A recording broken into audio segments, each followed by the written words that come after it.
From the daguerreotypes of the 1850s to the contraband photos of the Civil War, these weren't just photos. They were evidence of America's darkest secret. But someone didn't want you to see them. What were they hiding? And why does it matter now? Renty, African-born enslaved man.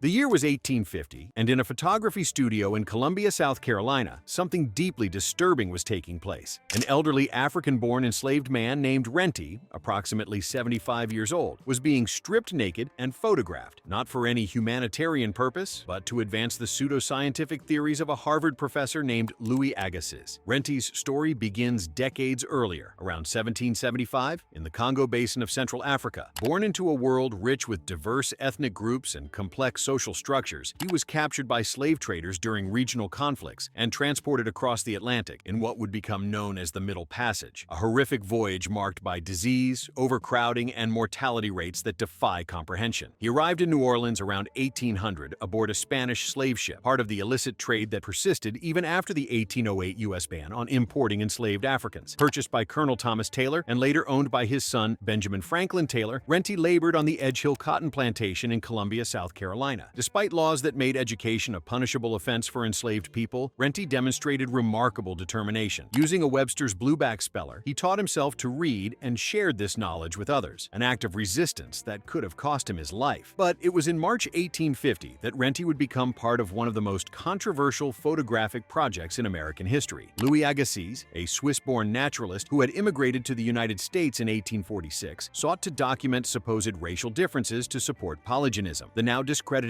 theory that human races were separately created species, with implications used to justify slavery. Working with photographer Joseph T. Zealy, Agassiz commissioned a series of 15 daguerreotypes of 7 enslaved individuals, stripping them partially nude and posing them in front, side, and rear views to emphasize anatomical features. The daguerreotype of Renty depicts him shirtless, his elderly frame exposed, his direct gaze meeting the camera with a dignity that transcends the dehumanizing circumstances. While intended to prove black inferiority, the photograph ironically preserves his individuality and challenges viewers with his unwavering stare. These images were meant to be empirical evidence, lending false credibility to racist ideologies through the supposed objectivity of photography. Forgotten for over a century, the daguerreotypes were rediscovered in 1976 in an attic cabinet at Harvard's Peabody Museum by Eleanor Reichlin. Their reemergence sparked intense ethical debates about ownership, representation, and reparations. In 2019, Tamara Lanier, claiming to be Renty's great-great-great-granddaughter, sued Harvard University, seeking return of the images and damages for their unauthorized use. Delia, daughter of Renty. Standing beside her father in that same Columbia, South Carolina photography studio in March 1850 was Delia, a young enslaved woman in her late teens or early 20s, born in the United States to African-born parents. If Renty's photograph captured the brutality inflicted upon the first generation of enslaved Africans, Delia's image illustrated something equally devastating: the generational transmission of bondage, the inheritance of enslavement from parent to child. Delia was classified as country-born, meaning U.S.-born, to African parents. Her father, Renty, had survived the horrors of the Middle Passage and decades of plantation labor. Her mother's identity remains unrecorded, another erasure in the systematic dehumanization of enslaved families. Delia grew up on the Edge Hill plantation, where enslaved people outnumbered whites, cultivating cotton and corn under conditions that stripped away every vestige of human dignity. When Joseph T. Zealy captured Delia's daguerreotype, she was posed nude from the waist up in frontal and profile views. The label affixed to her image reads, "Delia, country-born, of African parents, daughter of Renty, Congo, plantation of B.F. Taylor, Esquimers, Columbia, SC." The process was coercive and degrading. Subjects were stripped without consent, forced to endure long exposures lasting several minutes, their bodies reduced to scientific specimens in service of racist pseudoscience. The daguerreotype was part of Louis Agassiz's effort to provide visual evidence for polygenism, the theory that human races were separate species, with Africans deemed inferior. Yet, despite the dehumanizing intent, Delia's direct gaze in the photograph offers something the commissioners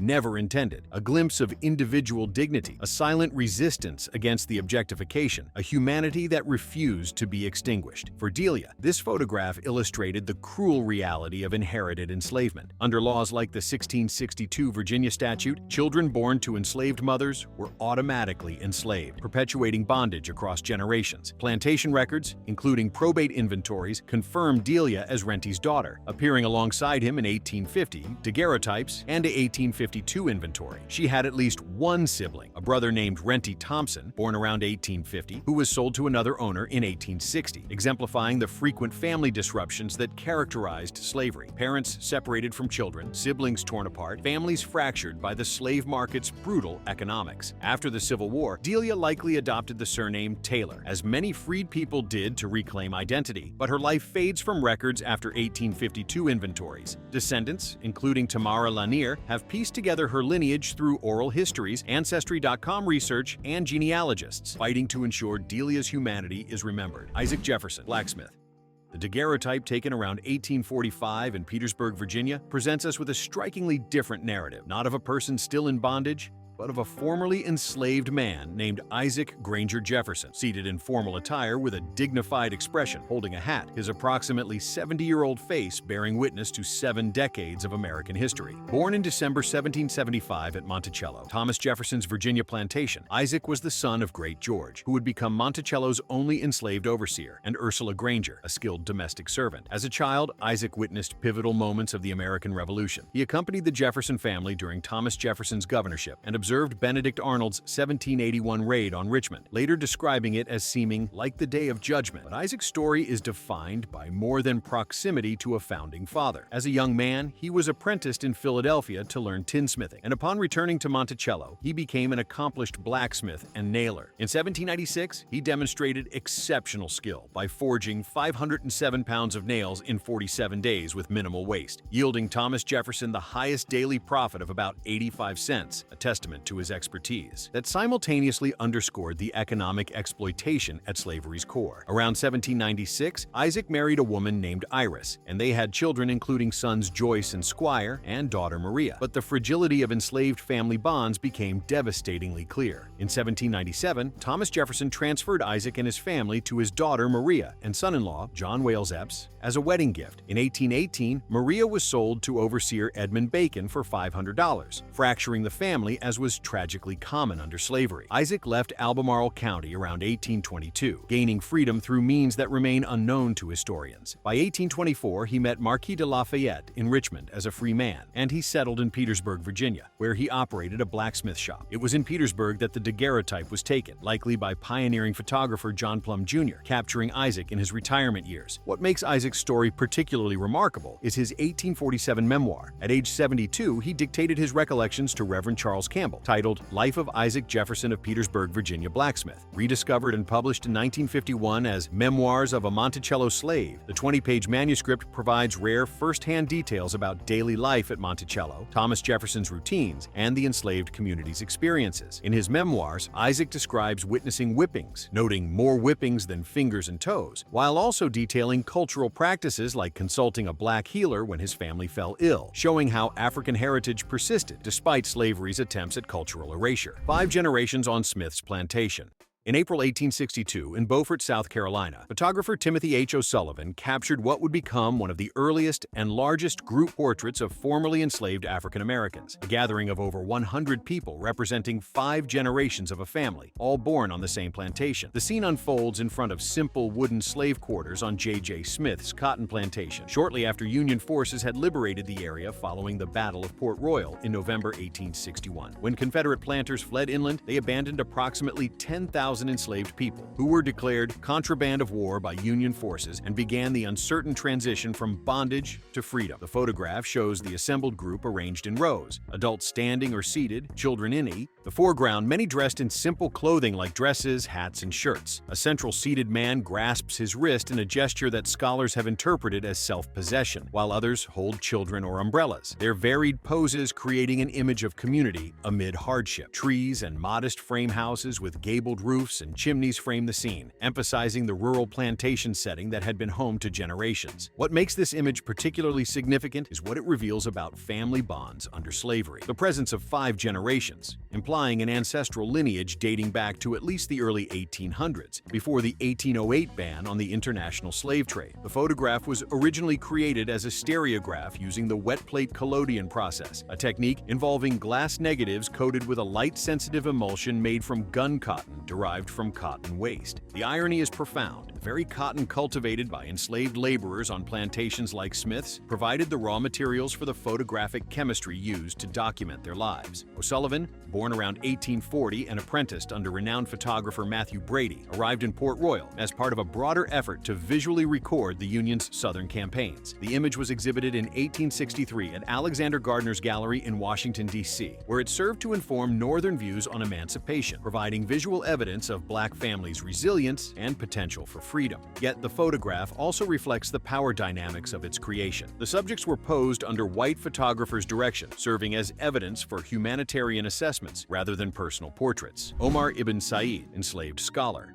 The circa 1850 ambrotype of Omar ibn Said presents us with an extraordinary figure, an elderly African Muslim scholar seated in formal attire, wearing a head wrap, holding a cane, his dignified bearing suggesting depths of knowledge and experience that defied every stereotype about enslaved Africans. Born around 1770 in Fouta Toro, a theocratic Islamic state along the Senegal River in what is now Senegal, Omar received 25 years of rigorous Islamic education. He studied theology, mathematics, astronomy, and Arabic literacy under esteemed teachers, including his brother Sheikh Mohammed Said, reflecting the sophisticated intellectual traditions of West African Muslim societies influenced by centers like Timbuktu. In his late 30s, around 1807, Omar's life shattered when a large army invaded his community during regional conflicts, killing many and capturing survivors for the slave trade. After enduring the Middle Passage, a month-and-a-half voyage across the Atlantic, he arrived in Charleston, South Carolina. Initially purchased by a harsh enslaver named Johnson, whom Omar described as a small, weak, and wicked man and complete infidel with no fear of God, he fled northward. He sought refuge in a church in Fayetteville, North Carolina, where he prayed, but was discovered and imprisoned for 16 days. In jail, Omar wrote Arabic inscriptions on the walls, petitions for help that astonished observers unfamiliar with African literacy. These writings caught attention, and James Owen, a prominent North Carolina planter, purchased him. Under the Owens, Omar experienced relatively better treatment, no beatings, adequate food and clothing, though he remained enslaved until his death in the 1860s. What makes Omar's story extraordinary is his literary legacy. He authored at least 14 manuscripts in Arabic, demonstrating remarkable cultural retention amid enslavement. His most famous work is the 1831 autobiography, The Life of Omar ibn Said, commissioned by abolitionist Theodore Dwight and now held by the Library of Congress. Unlike English-language slave narratives edited by white abolitionists, Omar's text is unmediated, written entirely in Arabic, beginning with Surah al-Mulk from the Quran to affirm God's sovereignty. In his autobiography, Omar writes, "Before I came to the Christian country, my religion was the religion of Muhammad, the apostle of God. May God have mercy upon him and give him peace. I walked to the mosque before daybreak, washed my face and head and hands and feet. I prayed at noon, prayed in the afternoon, prayed at sunset, prayed in the evening." These words reveal a man whose faith remained central to his identity despite decades of enslavement in a Christian society. Omar's religious practices exemplify what scholars call taqiyya, concealing one's faith under persecution. While records claim he was baptized as a Christian in 1820, evidence suggests this was likely superficial, a survival strategy. His autobiography uses Islamic honorifics for Jesus, the Messiah, our Master, aligning with Quranic views rather than Christian doctrine. He wrote dedications to Muhammad in his Arabic Bible and continued writing Quranic verses throughout his life, suggesting he remained Muslim inwardly while outwardly conforming to expectations.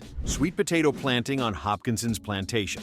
On April 8, 1862, on Edisto Island, South Carolina, photographer Henry P. Moore captured an image that provides rare visual evidence of the transition from slavery to freedom. A group of African-American men, women, and possibly children engaged in agricultural labor, specifically planting sweet potatoes on what had been Hopkinson's plantation. The albumin print shows workers in a plowed field under a tree canopy, some with hoes digging furrows, others kneeling to place sweet potato slips, and horse-drawn carts in the background. The scene is serene yet poignant, with subjects dressed in simple clothing, many barefoot, emphasizing the harsh realities of agricultural labor. The photograph was taken shortly after the Union capture of the Sea Islands in November 1861, following the Battle of Port Royal. When white planters like James Hopkinson fled inland, they abandoned estates and approximately 10,000 enslaved people, who were declared contraband of war by Union forces. These individuals found themselves in a liminal state, not fully enslaved, but not yet emancipated until the 1863 proclamation. tradition. The image documents a critical aspect of the Port Royal experiment, a pioneering Union initiative where freed people could work abandoned plantations for wages, receive education, and eventually purchase land. Northern missionaries, abolitionists, and educators arrived to establish schools and hospitals, aiming to demonstrate that freed people could thrive independently. What makes this photograph particularly significant is its documentation of subsistence farming preferences. Under slavery, the task labor system on Sea Island plantations allowed enslaved people to complete assigned duties and then use remaining time for personal gardens. In the Port Royal experiment, freed people continued this practice, prioritizing food crops like sweet potatoes for nutrition and surplus sales over exclusive focus on cash crops like cotton. This preference stemmed from desires for economic independence, land ownership, and avoidance of exploitative systems reminiscent of slavery.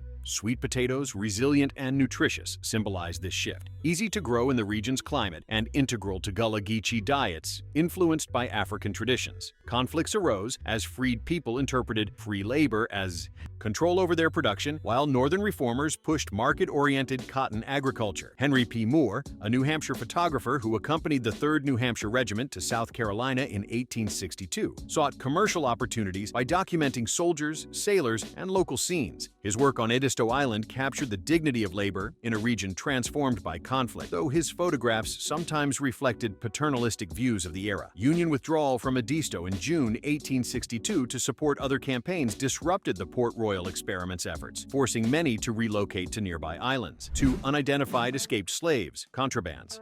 The Carte de Visite, captured around 1862 in Baton Rouge, Louisiana, shows 2 unidentified escaped enslaved men in tattered clothing, one seated and one standing, their expressions solemn, their attire, frayed jackets, patched pants, worn shoes, vividly illustrating the physical hardships endured during enslavement and escape. Photographed by McPherson and Oliver shortly after Union forces occupied Baton Rouge in May 1862, the image documents the influx of escaped enslaved people seeking protection. These individuals, dubbed contraband, were not returned to their enslavers under a policy first articulated by General Benjamin Butler, marking an early step toward emancipation. The photograph bears a handwritten inscription on the verso, "Contrabands just arrived," true to the life. Another copy bears the manuscript title, "Intelligent Contrabands," a notation that may have been satirical or descriptive, highlighting how even documentary photographs could carry loaded meanings. During the Union occupation of Baton Rouge, the city swelled with contrabands filling the town as Confederate refugees fled. These individuals worked in Union camps as laborers, cooks, and eventually soldiers in units like the Louisiana Native Guards, later the United States Colored Troops. Contraband camps, often makeshift and overcrowded, served as recruitment centers for African American troops and provided initial tastes of freedom, though conditions were harsh with disease and limited resources. The contraband policy was formalized through the Confiscation Acts of 1861 and 1862, which allowed Union armies to harbor and employ these individuals, effectively undermining slavery. By war's end, over 180,000 African Americans served in the Union Army, many from Louisiana, accelerating the path to the Emancipation Proclamation in 1863 and the 13th Amendment in 1865. Photographers McPherson and Oliver, based in New Orleans and Baton Rouge, adapted to Union occupation by sourcing supplies through military channels. Their work extended beyond portraits to include battlefield scenes and propaganda imagery, most famously the scourged back photo of an enslaved man named Gordon showing severe whipping scars, which was widely circulated by abolitionists. Auction and Negro sales, Whitehall Street.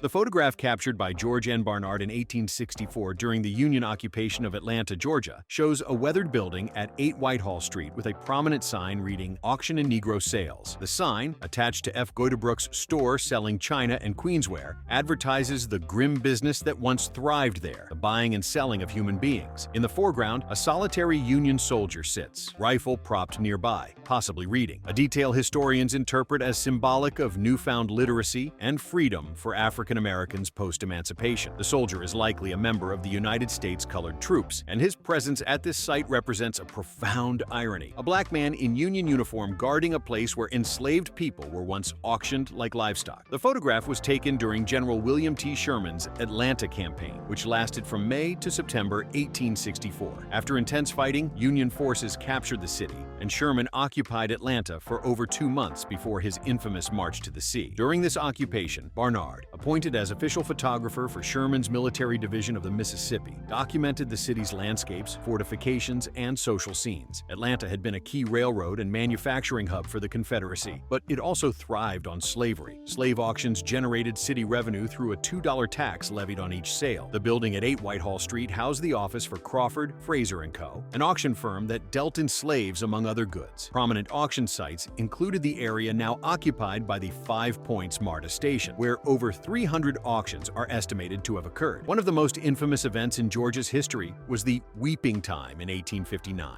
the largest slave sale in U.S. history, held at the Ten Broeck Racecourse near Savannah, where 436 enslaved people were sold for over $303,000. While not in Atlanta, this event exemplifies the scale and brutality of the slave trade that permeated southern cities. Barnard, born in 1819 in Connecticut, had pioneered American photography, opening one of the first daguerreotype studios in the U.S. in 1846. His Civil War work, including this image, appeared in his 1866 album Photographic Views of Sherman's Campaign, offering one of the best visual records of the Western theater. Tragically, many of his negatives were destroyed in the fires ignited by Union forces on November 15, 1864, as they demolished military facilities, fires that spread and razed much of the city. Gordon Peter, whipped slave, the scourged back. No photograph from the Civil War era carries more visceral power than The Scourged Back, the 1863 image depicting the extensively scarred back of an escaped enslaved man, whose story has become one of the most iconic yet misunderstood narratives of slavery's brutality. The subject, primarily identified as Peter, though popularly known as Gordon due to publication errors, was owned by Captain John Lyons, who managed a 3,000-acre plantation in St. Landry Parish, Louisiana. In late October 1862, Peter endured a brutal whipping by overseer Artayo Carrier that left him bedridden for 2 months. According to Peter's own statement, recorded on the reverse of photocopies, salt brine was rubbed into his wounds, a common torture method to intensify pain and promote scarring. On March 24, 1863, Peter escaped under cover of night with 3 companions: Gordon John, who was killed by pursuers, and an unnamed man. They traveled stealthily for 10 days, covering approximately 40-80 miles, rubbing onions and strong-scented weeds on their bodies to mask scents from bloodhounds. After swimming the Amite River twice and navigating swamps barefoot, Peter reached Union lines in Baton Rouge on April 2, 1863. At the Provost Marshal's office, Peter gave a statement in broken English and French describing his ordeal. During a routine medical examination for Union enlistment, photographers William D. McPherson and J. Oliver documented his scars. The resulting carte de visite shows Peter seated sideways, shirtless, his back to the camera, revealing a web of raised keloid scars from buttocks to shoulders. 3 variants exist with slight pose adjustments,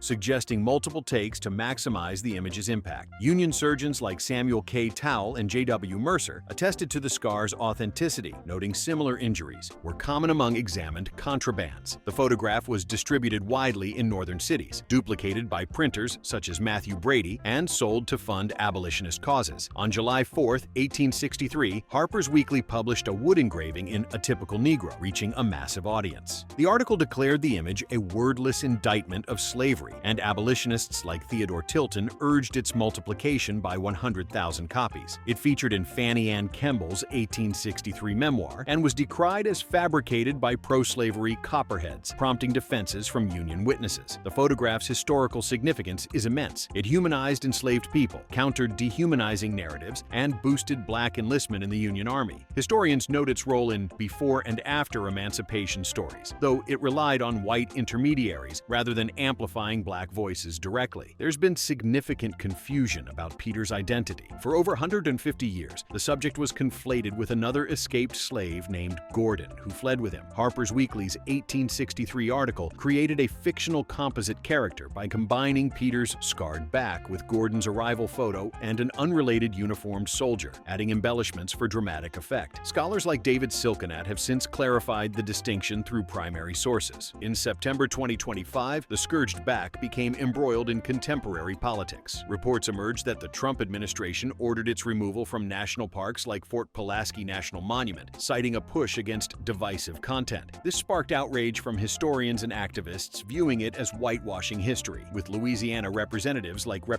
Troy Carter opposing the move. The image inspired the 2022 film Emancipation, loosely based on Peter's escape and starring Will Smith. It continues to appear in protests, educational materials, and museum exhibits held in collections including the National Portrait Gallery, Metropolitan Museum of Art, Library of Congress, and Smithsonian. Enslaved woman holding white child.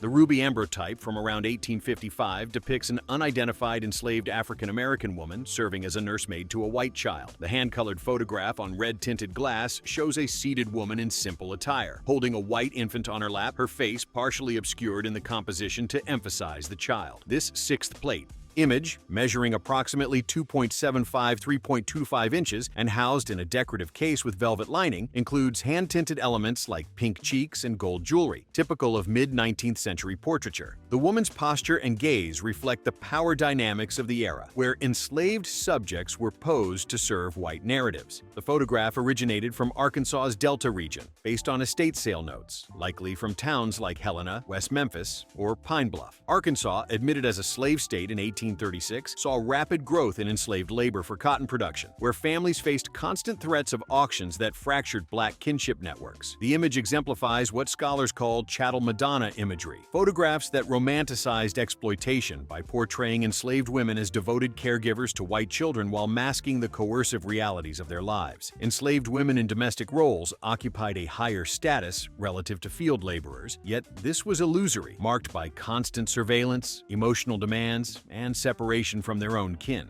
In the antebellum South, household enslaved people were integral to white family life, often nursing and raising children while enduring the psychological toll of forced intimacy. This dynamic perpetuated stereotypes of black women as self-sacrificing mammies, devoid of personal desires or families. Enslaved women's reproductive labor was commodified. They birthed children who became property, often while wet nursing white infants at the expense of their own. The ruby ambrotype process, involving silver nitrate on red glass for a positive image, was a mid-19th century innovation that made portraits more affordable than daguerreotypes, but still largely inaccessible to enslaved individuals. Early photography of enslaved people was rare, estimated at fewer than 100 surviving images from before 1865, due to cost and enslavers' monopoly on the medium. Similar images survive in collections like the National Museum of African American History and Culture, depicting young women holding white children, often hand-tinted with gold jewelry or pink cheeks. These artifacts challenge viewers to confront slavery's legacies, including how black women's labor sustained white society while denying their humanity. African American boys labeled intelligent contraband.